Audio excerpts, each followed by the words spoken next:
Hamas के हमले के बाद से इजराइल पिछले एक साल से लड़ाई जारी है। इसके बाद युद्ध लेबनान में हिजबुल्लाह और यमन के हूती विरोधियों और ईरान तक फैल गया। हालांकि इसके बावजूद राजू निषाद और उनके जैसे अन्य मजदूर यहां आने से नहीं रुके हैं। जी आपको बता दें कि एक न्यूज एजेंसी की रिपोर्ट के मुताबिक उन्होंने कहा है कि यहां डरने की कोई बात नहीं है। कई बार हवाई हमले की चेतावनियों के कारण हमें शेल्टर की ओर भागने के लिए मजबूर होना पड़ता है। सायरन बंद होते ही हम अपने काम पर लौट जाते हैं। जी हाँ, आपको बताते चले कि भारत दुनिया की 5वीं सबसे बड़ी और सबसे तेजी से बढ़ती अर्थव्यवस्था में एक है, लेकिन इसके बावजूद वो अपने लोगों के लिए पर्याप्त नौकरियां नहीं पैदा कर पा रहा है। दशकों से इजराइल में भारतीय काम कर रहे हैं, जहां हजारों बुजुर्गों इसराइलियों की देखभाल करने के लिए भारतीय जाते हैं। वहीं अन्य हीरा व्यापारियों और IT पेशावरों के रूप में काम करते हैं। लेकिन जब से गाजा का युद्ध तेज हुआ है, तब से इजराइल के निर्माण क्षेत्र में भारतीय श्रमिकों की संख्या बढ़ गई है।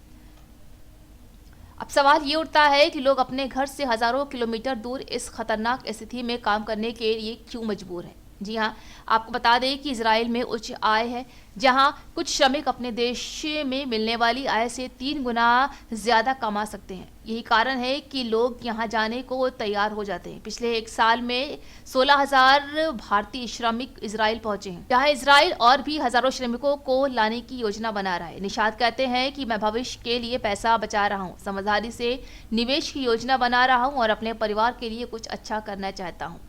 बताते चले कि दिल्ली स्थित डायनामिक स्टाफिंग सर्विसेज के अध्यक्ष समीर सोखला ने 30 से ज़्यादा देशों में 5 लाख से ज़्यादा भारतीयों को काम करने के लिए भेजा है। उनके जरिए 35,000 से ज़्यादा श्रमिक इजराइल पहुंचे हैं। वो स्वयं भी 7 अक्टूबर के हमले के 1 महीने के बाद पहली बार इजराइल पहुंचे थे।